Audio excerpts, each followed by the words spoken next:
ിൽ മികച്ച നിലയിലുള്ള ലൈബ്രറി സംവിധാനം നിലവിലുണ്ട്. അതുകൊണ്ട് തന്നെ വായനയുടെ മാസ്മരിക ലോകത്തേക്ക് ആകർഷണീയരാണ്. സാറിന്റെ അധ്യാപന കാലത്ത് വിദ്യാർത്ഥികളെ വായനയിലേക്ക് നയിച്ച പ്രവർത്തനങ്ങൾ എന്തെല്ലാമായിരുന്നു? ഞാൻ എൻ്റെ ഇവിടുത്തെ അധ്യാപന കാലത്ത് ഞാൻ ഏറ്റവും ചെയ്തൊരു ലൈബ്രറിയുടെ ഒരു കൊച്ചു തുടക്കം എനിക്കുണ്ടാക്കാൻ സാധിച്ചിട്ടുണ്ട്. അതിൻ്റെ കീഴിൽ ശാസ്ത്രീയമായ രീതിയിൽ പുസ്തകം വിതരണം ചെയ്യാനും സാധിച്ചിട്ടുണ്ട്. അധ്യാപകൻ അതിന് പ്രത്യേകം നിയമിച്ചിട്ടുണ്ട്. പക്ഷേ സാമ്പത്തിക പരാധീന വളരെയധികം ഉള്ള ഒരു സമയത്താണ് ഞാൻ ഇവിടെ ഉണ്ടായിരുന്നത്. ഇവിടെ സ്കൂൾ ഉണ്ടാക്കണം, ഒരു വൈക്കുന്ന രാത്രി പിരിവിന് നടക്കണം. ഇന്നത്തെ പോയി അധ്യാപകന്മാരിൽ നിന്നും ഭീമമായ തുക വാങ്ങിയിട്ടുണ്ടാക്കിയ ഒരു സ്കൂളായിരുന്നില്ല അന്നിത്. ശരിയല്ലേ? അവരെന്തെങ്കിലും തുച്ഛമായിട്ട് എന്തെങ്കിലും തരും, അങ്ങനെ ഉണ്ടാക്കിയാണ്. ഞങ്ങൾ പിരിവെടുത്തിട്ട് ഉണ്ടാക്കിയ ഒരു സ്ഥാപനമായിരുന്നു. അപ്പോൾ സാമ്പത്തികമായിട്ട് വളരെയധികം ഞെരുങ്ങിക്കഴിയുന്ന അവസരമായതുകൊണ്ട് അങ്ങനെയുള്ള ആദ്യമൊക്കെ കാലെടുത്ത് വെച്ച് നിന്ന് കഴിഞ്ഞതിന് ശേഷമല്ലേ നമുക്കതൊക്കെ ചെയ്യാൻ പറ്റൂ. അപ്പം സമ്പത്തില്ലാത്തതിൻ്റെ പേരിൽ പല കാര്യങ്ങളും ഇവിടെ നിന്ന് മുടങ്ങിക്കൊടുത്തിട്ടുണ്ട്. ഇങ്ങനെ ഖത്തറിൽ പോയിട്ട് പിരിവെടുത്തിട്ടൊക്കെയാണ് രണ്ടാമത്തെ ഹോളുണ്ടാക്കിയത്, ഇവിടുന്ന് നടക്കാത്തത് കൊണ്ട്. അതുപോലെ ദുബൈയിൽ പോയി അല്ലയിൽ പോയിട്ടുണ്ട് പിരിവെടുക്കാൻ വേണ്ടിയിട്ട്. അന്നൊന്നും അധ്യാപകന്മാരോട് വല്ലാത്തൊരു കാശ് വാങ്ങിയിട്ട് കാര്യങ്ങൾ നടത്തുന്ന ഒരു സമ്പ്രദായം ഇതിനുണ്ടായിരുന്നില്ല.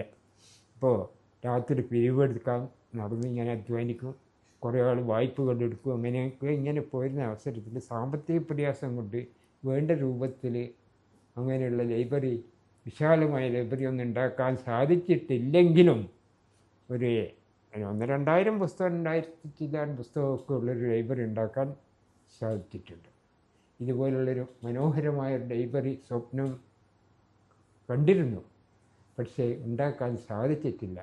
അതിന് ഒരു ബാക്ക്ഗ്രൗണ്ട് ഉണ്ടാക്കാൻ സാധിച്ചിട്ടുണ്ട്. കുഞ്ഞാലി മാസ്റ്റർ കെയർ ഓഫിൽ പുസ്തകം കൊടുക്കാൻ വാങ്ങാനുള്ള സംവിധാനം ഉണ്ടായിട്ടുണ്ട്.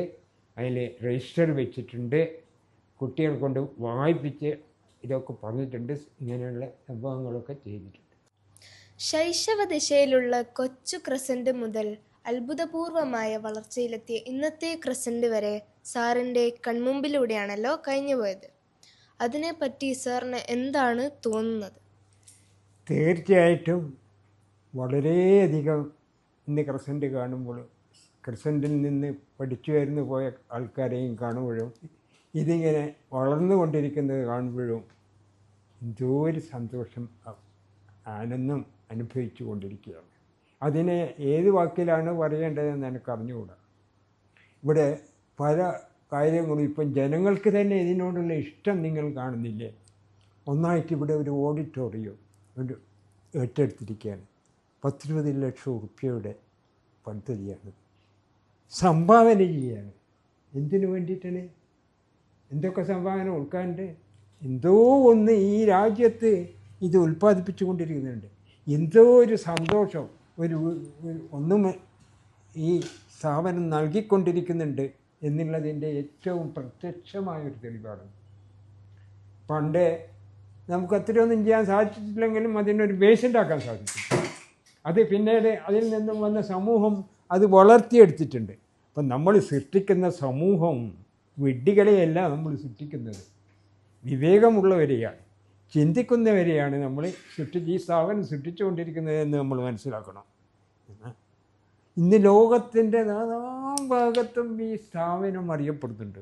ഖത്തറാണെങ്കിലത്, ദുബൈ, മറ്റേ കുവൈത്ത്, ഇങ്ങനെ അലൈൻ, ബഹ്റൈൻ, നമ്മളിവിടുന്ന് പഠിച്ച ഒരുപാട് നല്ല എക്സ്പേർട്സ് ഉണ്ട്.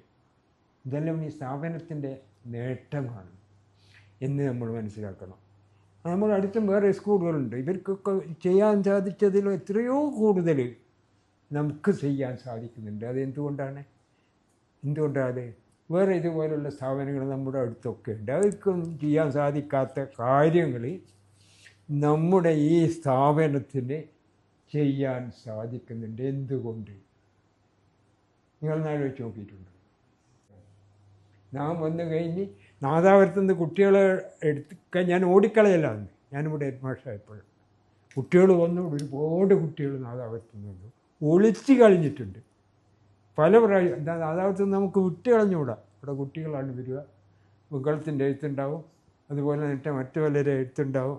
ഒളിച്ചു കളി അവിടെ സൗകര്യമില്ല. കാരണം ഉള്ളത് തന്നെ കൊണ്ട് നടക്കാൻ ആകുന്നില്ല, പൈസ ഇല്ലാത്തതുകൊണ്ട്, കാശില്ലാത്തത് കൊണ്ട് നടത്താനാകുന്നില്ല. അന്നേരം പിന്നെ നമ്മൾ എങ്ങനെയാണ് കുട്ടികൾ എടുക്കേണ്ടത്? അപ്പോൾ പരമാവധി എടുക്കാൻ കഴിയുന്ന അത്ര എടുക്കും, അത് വേറെ കാര്യം.